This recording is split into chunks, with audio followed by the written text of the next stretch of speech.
here, Josiah Day House. We're going to take a little unauthorized tour because cameras aren't allowed. And we're going to do it because you people need to know how to interpret the material culture in that house. The house is lot, the house is plot, the common behind us. Anyways, you're in for a little treat. Let's go on in. As you can see, it was built in 1754 on the lot that was probably the home of an earlier house. We can say that because of the chimney, which we'll talk about more when we're inside. We come into the foyer of the house, and we're going to take a left and go in here right now, just because it makes sense. We're walking into the parlor. I believe they call this the boarding room. I'm probably wrong. The elderly who run this for many years have room names for all the rooms. When you come in here with the young kids from your various elementary school, you want to look around. Let them take in the room itself.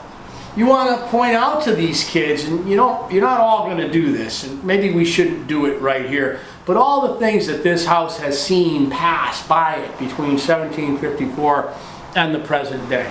So when I come into this room, there are some things that I enjoy pointing out to people. Right here being a crib, an 18th century, probably an early 18th century crib for a child. Look at the construction of the crib.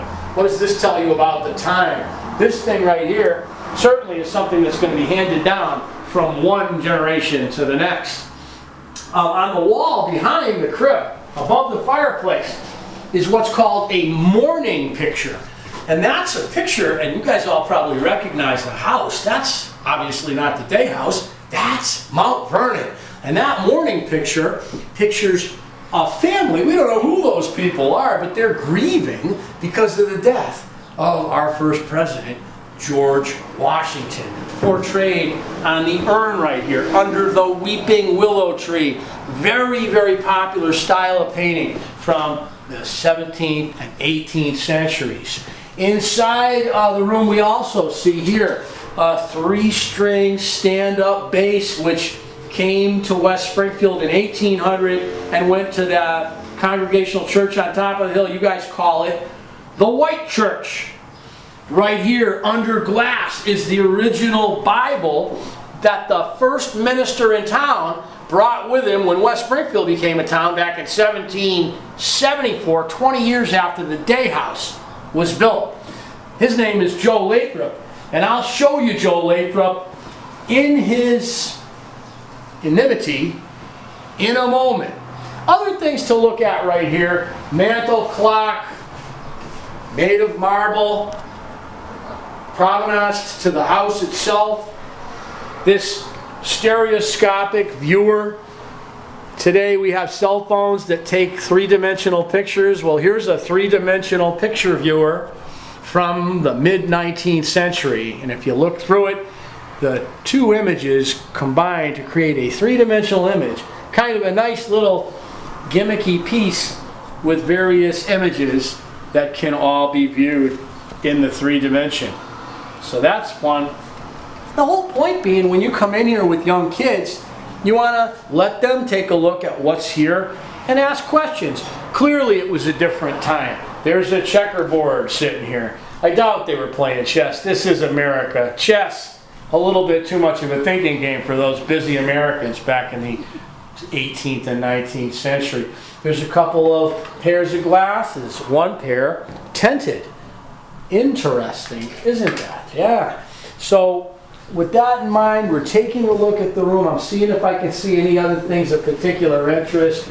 You got the piano. Whoever has this room, maybe they're musical. Maybe you walk over and strum the bass. But quickly, this is the first room, the parlor at the Day House. Now we're going to walk into a smaller room right here. It has some really great images that I love to show people when they come to the Josiah Day House.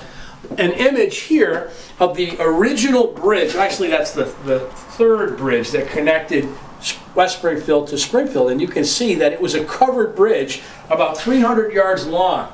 Now that's something else if you think about it.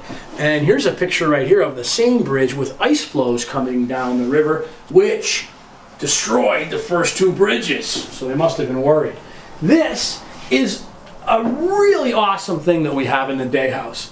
This is a piece of election memorabilia from, yes, the election of 1840, when William Henry Harrison took on Martin Van Buren and won the White House. Now that's the first modern presidential election when campaign buttons and campaign songs and campaign posters were common.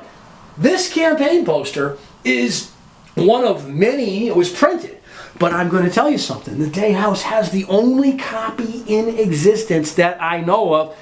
This is a real nice piece for us to have to connect the House to larger American politics when West Springfield voters, residents campaigned in favor or against particular issues vociferously right out on the town common.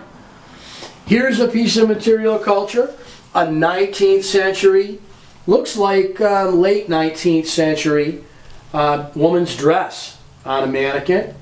Beautiful, beautifully done. I'm thinking it's late 19th century. I'm not a wicked student of that portion of the material culture. Coming in here, we come into the kitchen at the Day House. Now, I don't know if you're going to have the kitchen, but the kitchen's got all kinds of wonderful items that you might want to look at. From candle molds.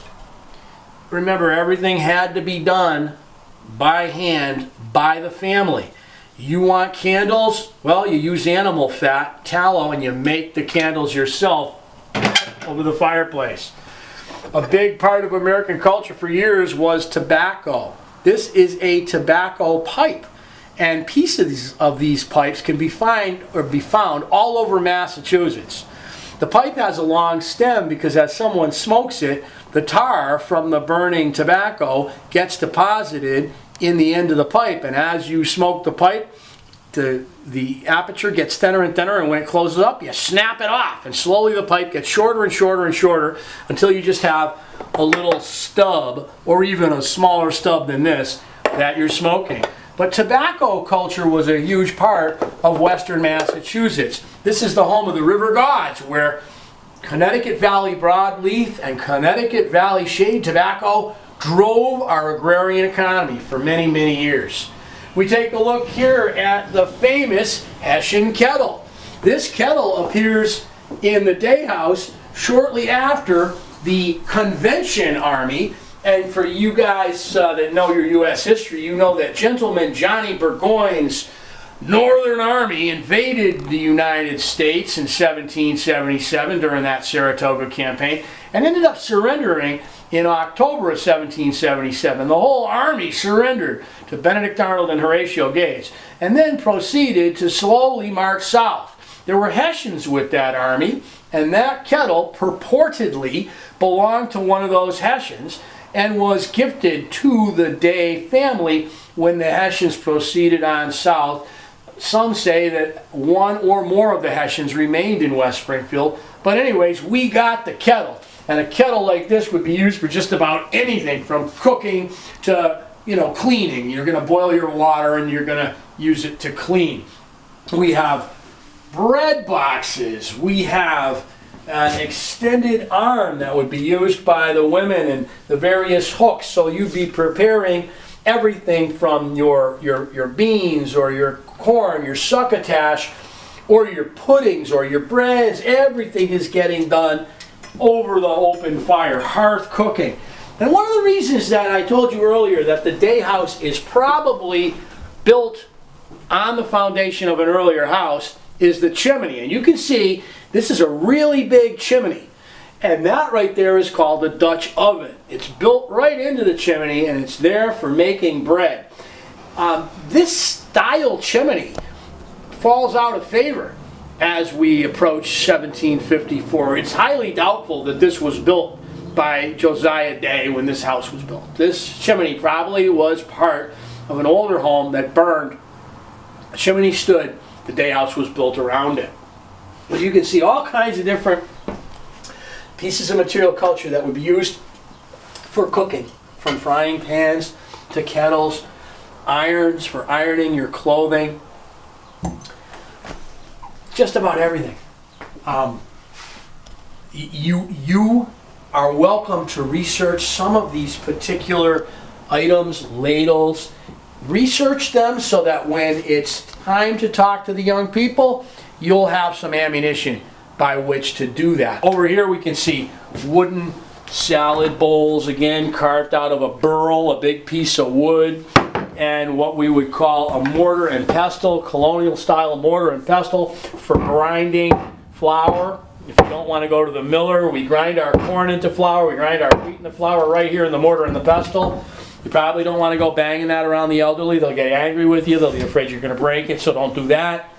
On the wall behind us here in the kitchen, kids' clothes drying. Kids go out and they go roughhouse and they get wet. Their clothes are now washed and drying here, so you can point out to the 5th graders that their parents drive them crazy. They drive their parents crazy. Well, kids have always driven their parents crazy, and here's an example of that. That is just a kettle. I pointed that out as the Hessian kettle because somebody moved the Hessian kettle. That's the Hessian kettle right there. So I'm correcting myself. There's the Hessian kettle. All right? Mr. Svec shows you the real Hessian kettle now. Now let's go over here. High-backed chair, all kinds of stuff. Butter churn for churning milk into butter. We want to open up this door and we can look in and show the kids some of the china, some of the irons. There's all kinds of things from tea services in here to dinner plates. Very little of it matching. You might want to point out to the kids that people from West Springfield were excited when the Day House was set aside as a museum, and they therefore donated their old equipment, their old material, things that had been handed down to them. And here we have a collection. Glass bottles that are really interesting to look at and point out to the young kids, if you want, that you can tell it's an old bottle because it doesn't have a screw top. It's got a cork top. That's how you know it's an old bottle. Plus, a lot of the old bottles are discolored toward the purple or toward the green. We have to be careful if we have kids looking at this. We don't want them coming in here. We don't need any accidents. But definitely point out what we call china, most likely the product of Holland. China being a style of porcelain creation. The term china is given to it because that type of porcelain is first seen from China. But you got some beautiful old teacups and sugar bowls in here. And maybe somebody wants to do a little research on the colonial tea service and how important that was in women's culture and women's lives. So we'll take a little walk in here now. We've kind of gone around in a circle. Actually, sir, before we do, let's step into the gun room. And the gun room is always fun. And if one of you ends up in the gun room has got a whole bunch of guns and tools. And this is something that I particularly enjoy talking about. So we look up at the top, we got a fowling piece. A fowling piece is a weapon that you go out with to hunt ducks and geese and woodcock and partridge. Native game birds. It's not to say that in the Revolutionary War such a fowling piece wouldn't have been carried out to Boston. Remember, West Springfield militiamen got to Boston just a few days after Lexington and Concord, and it's possible that that made its way out there. It is an 18th century fowling piece. Right here we can see an 1808 model 69 caliber musket made in Springfield. This is a flintlock. You don't want to be picking this up and really demonstrating what I'm showing them, but this is your frizzen, this is your flint, powder goes on the pan, you pull the frizzen back, you load the weapon from the muzzle with the powder and ball, you ram it down with the ramrod, and then when you pull the trigger, the flint hits the metal, pushing the frizzen forward, the sparks fall in the pan, the gun goes off. So this is the mechanics of a flintlock rifle. This is a military grade rifle. This may have seen service, probably saw service, in at least the War of 1812 and maybe a subsequent Indian War. It was, after all, made in 1808. If that was from the South, it would have seen service in Civil War, because those guys were hurting for anything that would shoot a bullet back in those days. I don't want to spend a ton of time on this, but we will go down to the next gun, because we can see that's a flintlock, and here's a cap lock.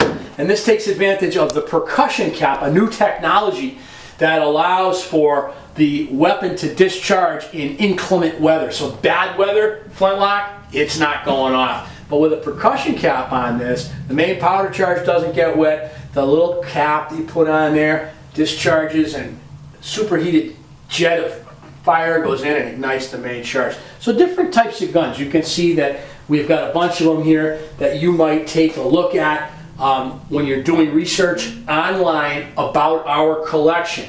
Also swords, ceremonial swords for the most part, and a hanger.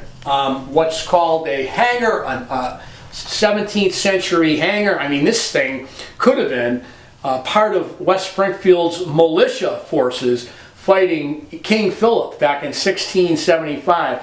Hangers are also called cutlasses. You always think about pirates carrying these, but they call them hangers because they typically hung them from their belt. And that thing could be used to chop firewood or chase down the local savages if they had gotten out of control, as they had in 1675. So looking around, we got some more things to talk about. Oh man. Do you know, once again, let's tell you that's not the Hessian kettle. That's the Hessian kettle. The big kettle right here, the famous Hessian kettle, the broken Hessian kettle. Those Hessian kettles out there aren't the Hessian kettle at all. It's this one right here. The big one is the Hessian kettle. You'll want to ask me about this later. Here's a canteen from the American Civil War, carried by one of West Springfield's serving regimental members. We had members in the 10th, the 25th, and the 37th Mass Regiment. I'm sure there were some scattered beyond that. Here's a rake with teeth made of wood. Walmart didn't exist back then. You had to do what you had to do. Here's a scale for weighing tobacco or whatever you needed to be weighing. Maybe a bushel of shad that you had caught in the river. Various sickles for harvesting crops in the garden like wheat or any other thing that you might need to cut something with. I won't take them down. They're kind of attached to the wall. Grappling hooks, awls, pitchforks of different sorts, two-pronged and three-pronged pitchforks used for hay and dealing with wheat. The hay thief used to test the quality of hay, which I don't know how they would have done it, but you might want to research that because I don't know about how they tested the quality of hay. We've got these shoes which are of particular interest. These were found inside the wall of the Josiah Day House when we did work on the house back in the 50s. There was an old superstition that children's shoes should be kept or placed, laid in the walls of newly constructed homes to bring good luck to those properties. And sure enough, those were found inside the walls. You might want to research why that is. And tell the kids about it. Down there are ice skates. There were simpler times back then, but those ice skates are literally tied on your shoe bottoms, and away you go on the frozen Connecticut River. Now, this room contains a lot of interesting things. When kids come in here, there's toys in here. You take a look at a circus toy from the cast iron from the mid-19th century, when circuses were very, very popular. You take a look at bellows, and bellows would be to get a fire warmer. And I got to tell you too, people forget about the Day House. Take a look at that. When we're in the Day House, we're in a house that, when it was built around an old chimney, and that was used for many years. But the chimney is not really an efficient way to heat a house, and it's not the way you'd prefer to do your cooking. Shortly before the Revolutionary War, Ben Franklin, America's favorite fat man, invented the Franklin stove, which circulated heat with convection currents. It was a lot easier way to cook. The Franklin stove ran on wood. Shortly thereafter, coal stoves became commonly used. And the Day House was fitted first with wood-burning stoves and then later coal stoves. We don't know exactly what kind of stoves were used in here, but we know that the piping still exists to show us that that was true. So bellows like this would be used to get a coal fire nice and hot. So anyways, you can see the bellows. We have fire buckets. According to the ordinance in West Springfield, every house had to have fire buckets on site filled with water, just in case there was a fire, because West Springfield didn't have a fire department until the 1930s. There was no town fire department. Everybody was a fireman.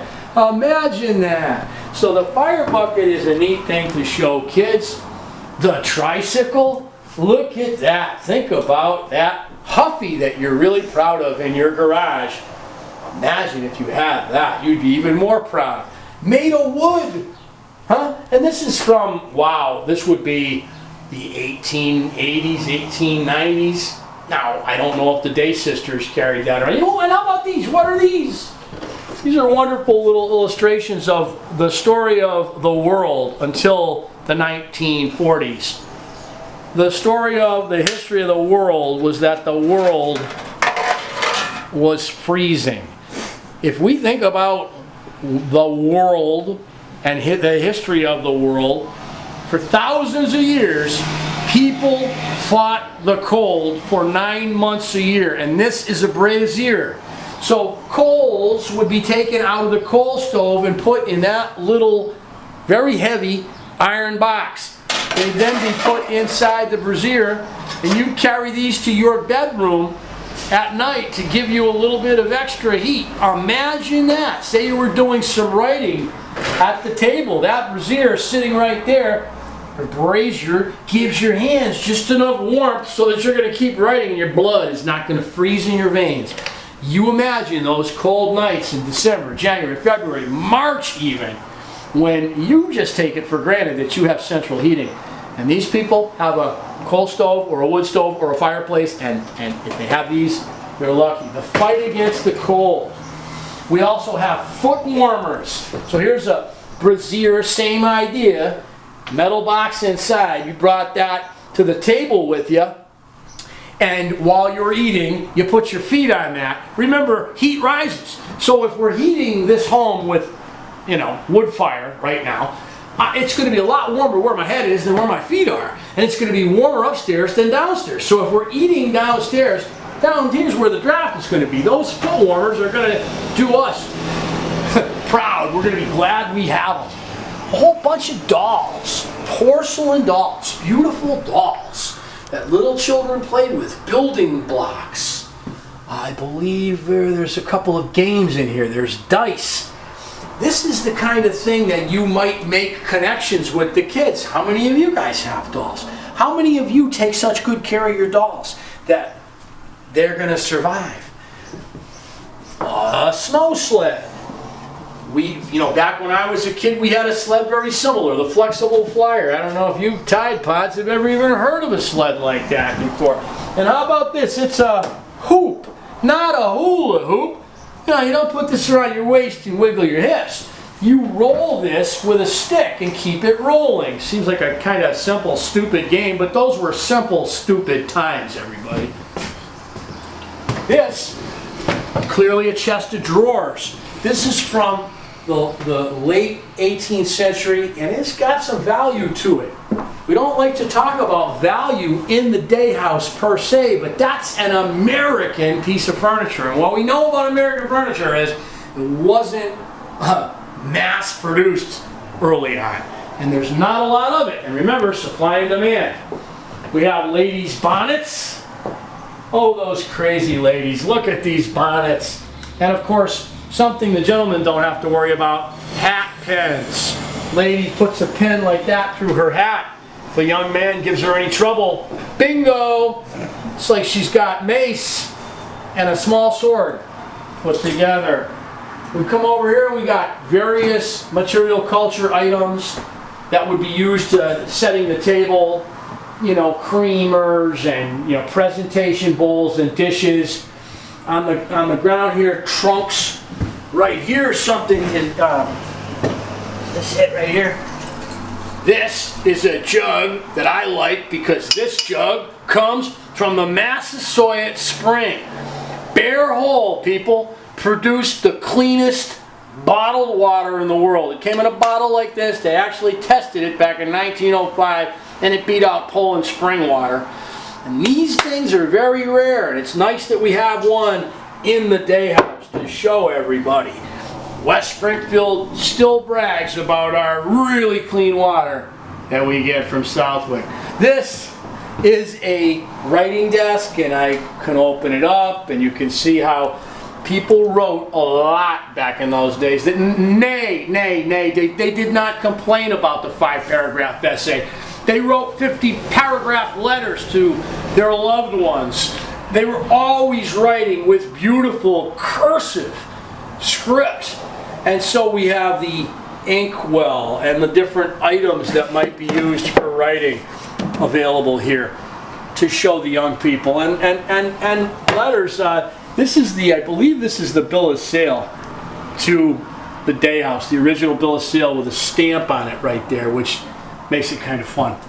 Now, we're going to take a walk upstairs. And I got to tell you, for years the elderly told me over and over again about the legend of the ghost of the Day House. So let's go up to the scene of the crime. So here we are in the upstairs foyer of the Josiah Day House. And you'll notice right here a candle that we like to keep lit to signify the ghostly light that has been seen in this window for nigh on 250 years. And I've got to tell you, I was very skeptical. First, second floor, center window, centered. The people that are telling me this are older ladies who are very spinsterly, and they of course like things balanced. I don't believe that this is, why would a ghost be standing in front of this window? It makes no sense at all. Well, I had the ghost hunters in here about 8 years ago, and they had this place wired, all kinds of technology. And they were in the room behind us where I thought if there was going to be a ghost, this is a room that if I was a ghost, I'd be hanging out in here, because there's the door to the attic right there. And you can see the attic is a scary place, and there's kind of a scary bed there and everything. So I've got the ghost hunters here. There's like 9 people in here, and they're actually yelling, "Why are you here? Why are you lonely? Are you looking for someone? Are you waiting for someone?" They're yelling, and they're talking to this spirit. And I'm standing over here at the window. Now there's cameras all over the place. And as I'm standing here, I hear the window make a tick, tick, tick. Makes like a noise, like when you try to open a sticking window, it makes a clack. And I go like this, I walk in and I go, "Guys, this window made a little bit of a noise." And they jumped out of their skulls. They kept running out. They went down, they checked the film, and they said, "Mr. Svec, an orb came out of the wall and it spun around you." I have since looked at the tape, and it looks like a piece of dust did float by the camera lens. If they want to call it an orb, that's fine with me. But this window did make a funny noise. Of course, there are, 5,000-pound Mack trucks going by out there. Let's go into this room right here. Save the best. When I go in this room, if you have this room, I think you're really lucky. There's a bunch of really neat oil lamps here. And you guys that have had my class know all about whale oil. And you can point out whale oil to the young kids, that the lamps are burning clear white flame because they're powered by whale oil that's being brought to America from all over the world. South Pacific, the Arctic, wherever you can imagine, they're bringing the whale oil. So these in themselves are pretty neat to take a look at. And then you take a look at these 2 things behind us, right? And we just look at them. They're, a bouquet of flowers, flowers. These flowers are kind of getting old and they're falling down here. And shadow box, very 19th century. People like these, in their homes. And then, when I tell you what this is, it's going to be a little bit surprising to you, though, because those aren't flowers at all. What this is a hair sculpture. This is all human hair collected by the artist, usually from her own family. And she would get hair from deceased relatives. Before they were actually buried in the ground, lockets of hair would be snipped. And these lockets would be knitted into flowers and usually located in a central position. This represents a craft and a form of art and expression that has long since passed And when I found out that was hair, and you can clearly see it if you take a look at it, you're like, wow. So you guys, you might look up hair sculpture, 19th century hair sculptures, and talk a little bit about this with the kids. You know, writing desk, whale oil lamps, hair sculpture. That's a kind of a wow moment. But you know what a wow moment is? You take a look at this hand-woven woolen coverlet made by Harriet Griffin that is laid on top of the most important item in the day house, that if this were in your garage, your mother would be looking for somewhere to throw it out. You know, can we burn it? You know, is there a dump trash pickup coming that'll, you know, this right here we're looking at, and it's of course filled with junk right now, which upsets me. This predates the United States of America, right? West Springfield itself, the old day house, the colony of Massachusetts. This, we had a historian of material culture and furniture take a look at this. This is from around 1560, 70. This is going to come over on a boat from England. It's a chest. And of course we use it to store things. If you're going on a boat from England, you're going to have a lot of personal goods that you're going to want to get over here safely. So imagine it's going to be loaded up with personal items that may be fragile. But when it's in the home, what do we use it for? What I'm using it for right now, it's a couch. It can be a bed. It's really one of the oldest types of furniture that you find in the world. It's multi-purpose. It holds things and we can sit on it. A chest. Now, this is something we don't even want to talk about the value of it. But I'm going to tell you that if you were to sell it, you could go to any college in the world and not have to pay. That's 4 years. So that's a pretty valuable item right there. So I'll put this hand-woven woolen coverlet back on top of this very valuable item. Looking around us, we can see other things. And oh my God, they put this in here. This shouldn't be in here. I got to bring this back downstairs. This is my friend Joe Lathrop, the original minister of the town of West Springfield. And West Springfield has 5 old cemeteries you might have known about. I don't know, you've at least known about or seen a couple of them. There's one right near the Day House. There's another at the top of the hill at the White Church. There's one by Hooters. A lot of you young men have probably been there, but haven't noticed the cemetery. There's one up on Pawcatuck, and there's one on Union Street. These old cemeteries were all taken care of by Joe Lathrop, who was our minister from 1774 to I think it's 1824, 50 years. And this guy may have been the guy who taught Luke Day how to going over to Springfield and joining the Shayside, if you believe one of those stories. Anyways, this is a death mask. When Lathrop died, they put wax on his face, and they then cast the wax using the lost wax process, which you can look up if you want and learn about. The lost wax process of casting. They took his image and they made this metal death mask to preserve his likeness for all eternity. Well, here he is, Joe Lathrop, with his beard, 1824, date of death. And I'm going to return this downstairs because I don't think it should be up here. It should be down there in that first room we went in. But anyway, I'll put Joe back. Those 5 cemeteries that we're talking about, the reason I brought that up is because Joe used to get paid by the town. And what happens in the Revolutionary War? We reject the old way of doing things. And Massachusetts creates a constitution that separates politics and religion, separates government and religion. We call it the separation of church and state. But everybody in town loved Joe Lathrop, so we kept paying him. We paid the guy, I believe it was 135 cords of wood a year. That was what we paid him to be our minister and to take care of our cemeteries. Now, Joe Lathrop would sell some of that wood. He always was known for being a well-dressed guy and blah, blah, blah. And everything was fine. We were glad, West Springfield was, to go our own way and say, Joe Lathrop's a good guy, we're going to pay him in spite of the prohibition on church and state intermingling. Well, when Joe Lathrop died, we had a problem. We had 5 cemeteries and nobody wanted to take care of those cemeteries anymore. So there's still a source of problems for the community. Who takes care of them? Park and Rec, school committee, local church, who takes care of them? Material culture of all kinds. Baskets. When you think about what a basket was in those days. Of course, it's made out of bark, it's made out of pieces of wood, thin strips of wood, lots of ways of making baskets. But what you're looking at is your backpack. What you're looking at is a plastic bag. What you're looking at is a satchel bag. At a time when these, wooden material in America is cheap. Baskets are easy to make.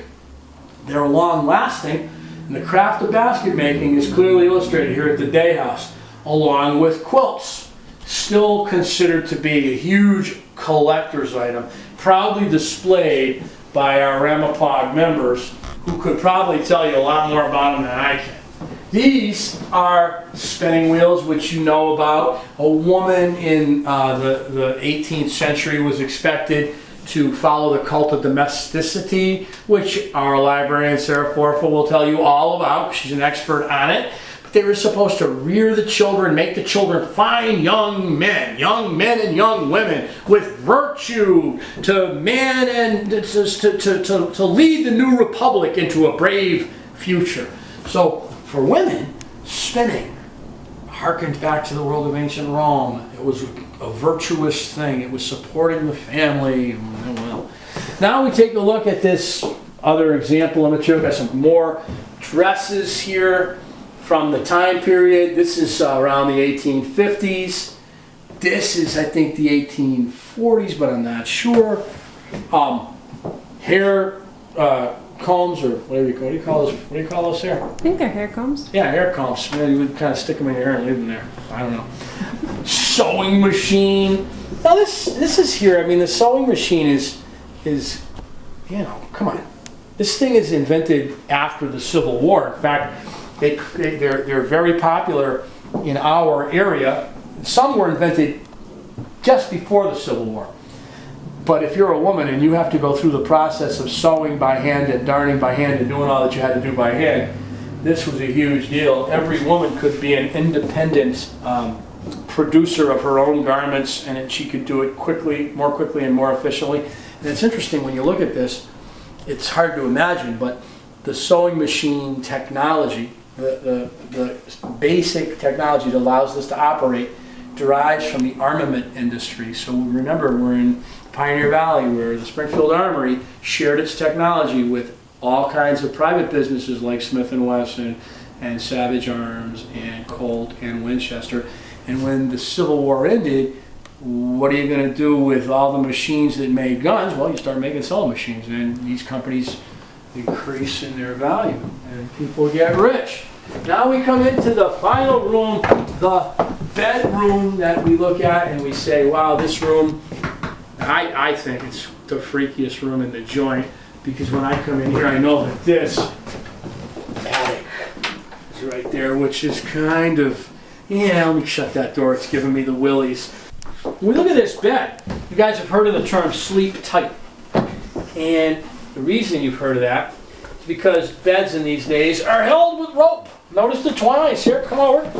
You can see that bed is supported by rope. And of course, as you sleep in this bed, the rope gets slack and you wake up, your back is sore. And this is a tool to tighten the rope, so that every night or every 3 nights or whatever, you tighten up the rope so that you don't wake up with a terrible backache.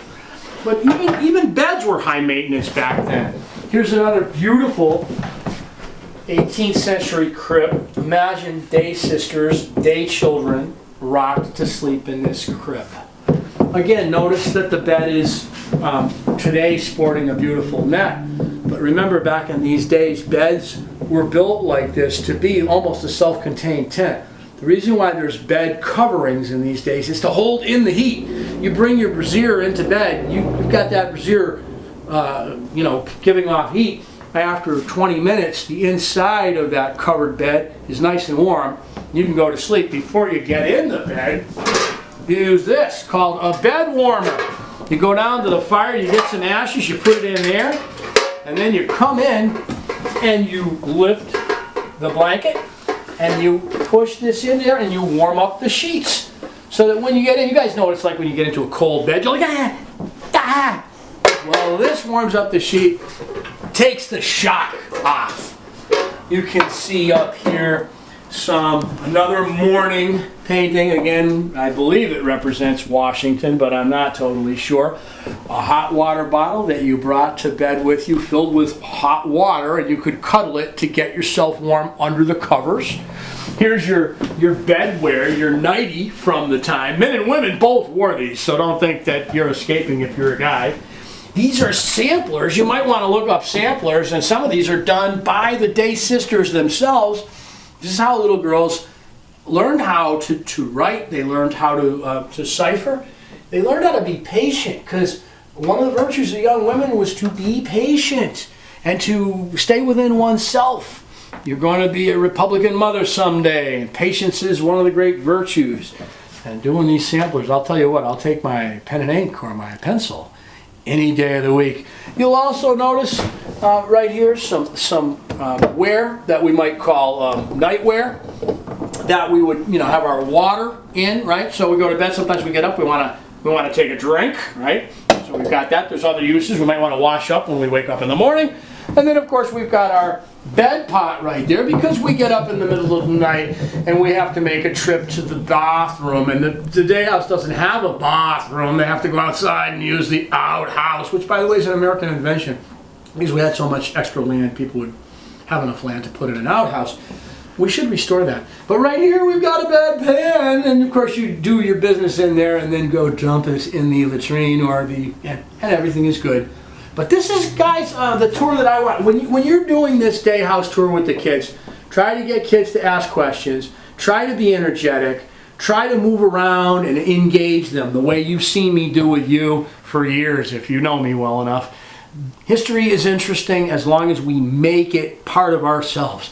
Now let's do that. Look out the window right here and you can see the town common of West Springfield today, and the trucks going by and the cars, and you just imagine looking out this very window, we would have seen Luke Day and the West Springfield militia marshaling in preparation of their march to Boston for April 22nd, 1775. We would have seen the Shazites under Luke Day, that same Luke Day, 1,100 of them gathered here to protest the oppression of the bankers and government of Boston in 1786 and 87. The regulators, the Shazites. We would have seen our regiments form up for the War of 1812 and the Mexican War, and of course for the Great Civil War, where the 10th Massachusetts Company I will form up here before they go to Springfield and join their full regiment. The Day House has been here. It has witnessed these things. Looking out these windows can bring you back in time if you let it, if you use your historical imagination. And that's what I'm calling on you to do with these kids. You want to bring them back by being the lens through which they see history.